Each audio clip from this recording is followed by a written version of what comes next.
manajer-manajer, ada sistem yang baik dan terutama nilai-nilai yang diajarkan ibu saya ini juga sangat baik sejak zaman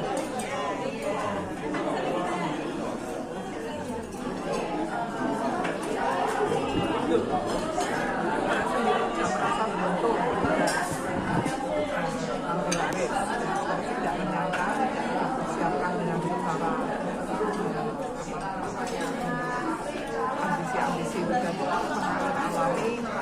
Saya ini tahun di luar negeri, sekolahnya pulang untuk mengelola melanjutkan usaha ini sebagai tidak ada kakaknya juga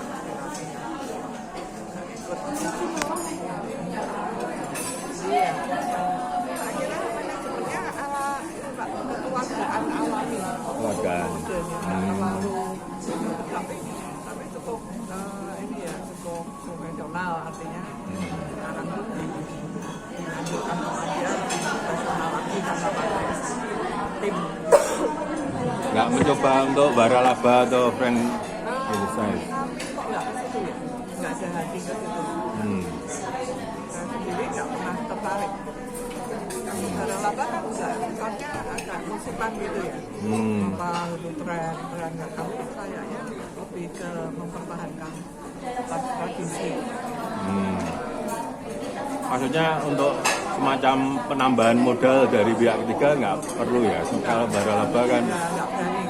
Kalau dari ibu saya kan memang sudah sangat modern di zamannya. Mama itu masuk Solo sekitar tahun 90-an. Ya, sudah pakai manajemen sistem yang modern. Jadi kami juga ada pakai perbankan, sampai saat ini kami menggunakan dana juga dari perbankan. Dan kedepannya saya juga ingin menarik untuk investasi dana segar dari individu gitu, seperti bukan ya kasarnya kayak nggak saham perorangan gitu lah, kecil-kecilan. Misalnya teman-teman ini saya ajak mau nabung nggak di Dana, terus nanti dapat kalau pas untung, seperti itu kan kasarnya. Nah itu saya rencanakan ke depannya, dan dari ibu saya kan sudah sangat modern untuk di zamannya juga. Seperti tadi bagaimana kita bisa pemasaran itu modern, ibu saya ini sudah pakai profesional marketing. Mbak Emi itu marketing manager kami di era itu. Kalau di Solo mungkin belum ada itu kayak manajer pemasaran gitu ya di sebuah perusahaan keluarga tradisional. Lalu juga ibu saya sudah ada rotiganep.com. Jadi tahun berapa itu Mama? Belum ada, 2010 malah dulu. Ya, itu pakai jasa dari Surabaya. Digital berarti dari Sudah, dulu. kami sudah sangat melek digital dari dulu, pakai perbankan cashless itu ya, non tunai itu kami sudah gunakan dari zaman ibu saya awal di Ganep itu sudah begitu. Dulunya masih catatan, masih pakai mesin masih apa catatan itu ya, itu sudah dimodernisasi dengan ibu saya, masih mesin tapi kan yang sudah printing seperti itu ya, sekarang sudah komputer gitu. Jadi ya cara-caranya itu saya sangat bersyukur sudah ditanakan sejak generasi yang sebelumnya. Saya tinggal melanjutkan dan mengikuti perkembangannya dari situ. Jadi nilai-nilai itu tidak ada yang kami ubah, cuma kami caranya yang kami sesuaikan dengan zamannya.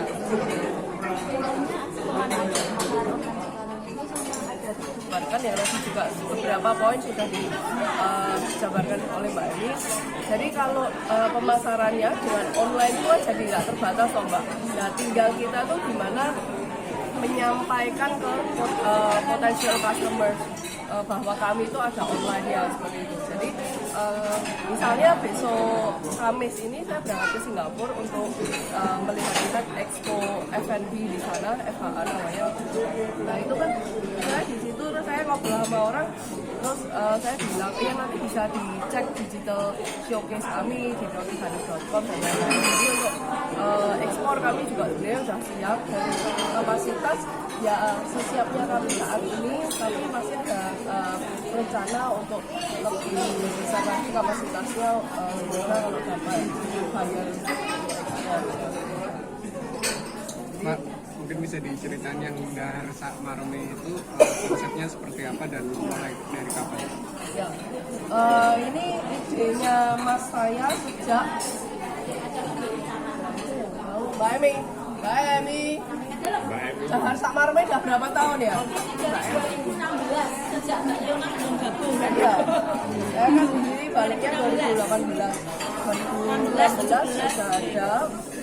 Dan itu salah satu cara kami untuk bersyukur ke masyarakat, terutama ke media, karena kami rasakan ya dari zaman ibu saya, kami itu sudah dekat dengan media-media, sangat bermanfaat bagi perkembangan kami. Ya, kalau zamannya nenek saya itu pernah ibu saya ngapain pakai marketing, pakai promosi nggak ada plus terkenal. Tapi itu tadi saya mindsetnya sangat modern dan ya barat-baratan, bukan berarti buruk ya, mengikuti zamannya itu sangat penting. Jadi beliau sudah tahu cara pemasaran yang lebih efektif dan sesuai dengan zamannya. Itu ya pasti dekat dengan media yang bisa menjadi corong mikrofon dan speaker kami keluarga. Jadi konsepnya kayak CSR gitu ya? Jadi emang free buat atau gimana? Free-nya buat jenengan sedoyo karena kami berterima kasih untuk kerjasama yang baik selama ini. Tapi kalau untuk masyarakat itu di tahun ini 143.000 untuk 4 orang, 4 tiket. Jujur aja itu memang harga lebih sih Pak. Tapi ya supaya orang-orang itu bisa perayaan kita saat ini. Itu ada berapa termin dari pagi? Tahun ini 4, tapi di hari yang sama. Tahun lalu kadang di hari yang berbeda. Kalau untuk ekspor tadi, produk unggulannya apa ya? Nanti kecik. Satu kecik itu sangat lokal, semua bahannya lokal. Bahkan ibu saya pernah coba dengan beras ketan yang Thailand kan juga terkenal ya, misalnya ya. Itu sebenarnya ketannya mereka tuh impor gitu, dolar Indonesia gitu. Tapi ya kami coba pakai yang bahan impor dolar itu ataupun yang dari impor nggak bisa. Harus ketan Indonesia jadinya optimal seperti standar kami. Beda nggak sih kalau untuk ramen petasan ekspor atau ada rasa-rasa yang tetap autentik? Kalau yang kami sudah coba saat ini tidak diubah sama sekali, karena saat ini kami utamanya masih di diaspora Indonesia. Jadi kan rasanya harus otentik yang seperti mereka tahunya kecil begitu. Tapi kalau misalnya kedepannya ada orang mau impor di sana untuk kafe atau untuk cemilan di sana mau ada modifikasinya, tapi pasti kami tidak lagi kecil karena kecil ya pakemnya mengatur. Keistimewaannya apa sih Mbak? Kan berawal dari roti kecil ke produk lainnya. Keistimewaan Nah, kecil itu ya memang rotian kuno. Jadi ya di zaman itu 1881 mungkin Belanda ya baru awal-awal kan belum banyak yang bawa terigu. Nah, di Indonesia ya pasti adanya ketos, ketan, garut, umbi-umbian ya adanya itu yang jadi makanan ringan, makanan kecil ya dari bahan ketan itu. Ini ketan murni ya mungkin campurannya sama beras nasi ya karena bentuknya sama kayaknya mirip-mirip gitu. Dari beras ketan murni, telur, mentega, gulanya pun harus lokal. Bahkan kami gula rafinasi yang granulanya tuh putih halus gitu tuh nggak bagus. Harus yang putih renyah-renyah dari lokal-lokal sini. Honestly saya sendiri sebagai pemilik nggak hafal, tapi ratusan iya. Terus dikembangkan Yes. Nah, pengembangannya itu kami ke arah yang sehat.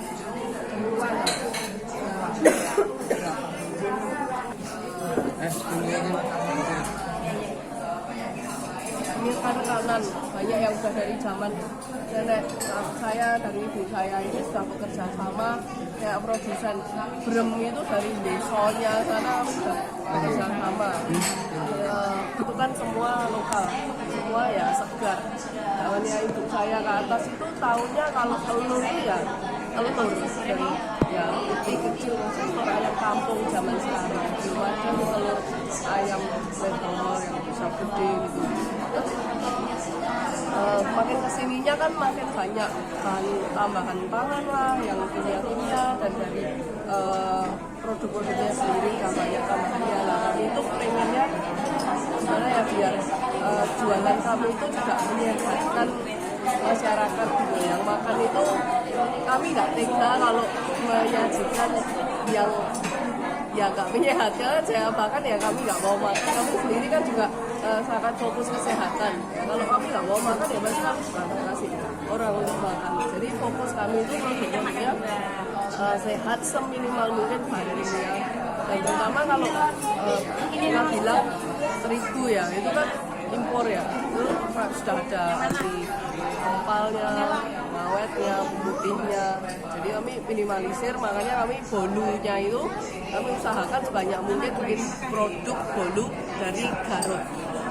Dulu kan keringan tok ya, yang tadi Mbak ini bilang letter S itu cuman keringan. Lah ini kami ternyata itu sekarang tuh kan banyak moka, banyak Garut, ada yang dari baru lagi itu apa ya campuran pekatul itu juga. Ya itu tuh sebenarnya semua Indonesia itu punya, cuman kita kan udah terbiasa roti terigu gitu. Punya itu sudah sangat bisa untuk bolu-bolu dan keringan. Nah, itu kami juga banyak rekanan yang supply ke Banek dari bahan-bahan lokal itu tadi. Kami utamakan juga supaya lebih ya nguri-ngurinya untuk kesehatan dan kelokalan itu dapat. Ke depan mau gimana harapannya? Ya itu tadi, maksudnya ada beberapa poin yang pasti lebih ke kesehatan, mengikuti zaman dengan caranya tanpa meninggalkan nilai-nilai budaya dan karakter yang jadi yang kami sajikan pasti kami sudah punya pakem itu sendiri, cara penyajiannya yang kami ikuti zamannya. Terkait nilai spesifik nilai berbisnis bisa dicontoh ke orang lain gimana supaya atau nilai berbisnis yang dari keluarga. Kalau dilihat kami itu satu nggak terlalu fokus ke yang saya sampai waralaba atau buka cabang yang banyak, karena kami lebih ke kolaborasi. Contohnya bisa dilihat kalau di Solo ini ya sangat amat banyak yang jual kenceknya Banek. Misalnya makanan kami Orion, ya mungkin orang luar kota taunya orang Solo Orion gitu. Tapi kami tidak memandangnya sebagai kompetisi yang kayak harus dibenci, bukan. Tapi kami sangat amat kolaborasi karena Orion itu juga salah satu reseller ya, rekanan kami yang paling besar dan paling lama. Terus Mesran, Varia, Jaya, Cokro, itu semua jualan kecil. Padahal sama-sama toko oleh-oleh ya. Betul, ya. Dan di situ kami malah bisa bersinergi, melihat pasar bersama, menganalisa bersama, dan bahkan supaya tidak jatuh-jatuhan, tidak jegal-jegalan, tapi malah mau merangkul semua. Dan alhamdulillah selama ini ya rekanan sangat baik. Jadi dari dulu nilai-nilai bisnisnya itu yang sukses bersama. Kalau Mbak sendiri sebelum bikin itu tadi kan 10 tahun di luar negeri. Ya, memang mengambil administrasi bisnis. Ya, jadi saya bergelar Bachelor of Business Administration.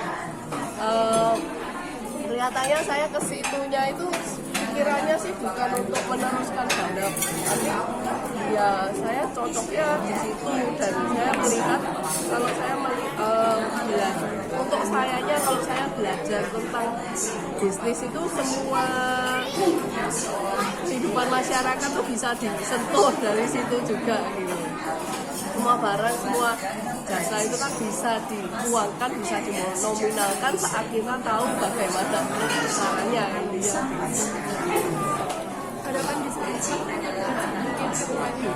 Ya, berharap bisa semakin bermanfaat bagi masyarakat. Salah satu nilai-nilai yang diturunkan dari ibu saya itu tadi, saya mau selalu bermanfaat ya Mas. Makanya programnya tuh juga untuk tambahan gizi untuk stunting ya. Kami pengennya tuh kecilnya juga sangat bisa mendukung untuk stunting. Karena saya ya stunting karena saya banyak makan kecil.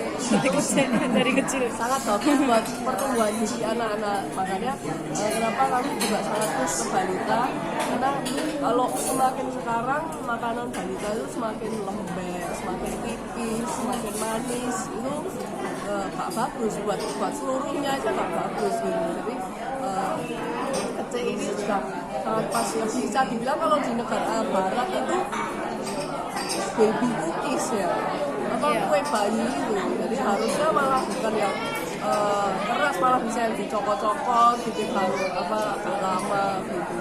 Satu program yang bermasyarakat dan kesehatan juga. Satu lagi pendidikan. Jadi karena Ganep ini landasannya juga kesehatan ya, untuk makanan masyarakat, pasti kami menujunya untuk kesehatan, pendidikan dan budaya juga, karena dimanapun dengan 143 tahun ini ya sudah dikenalnya menjadi salah satu oleh-oleh khas ya, budayanya dari Solo. Cukup ya. Kalau gini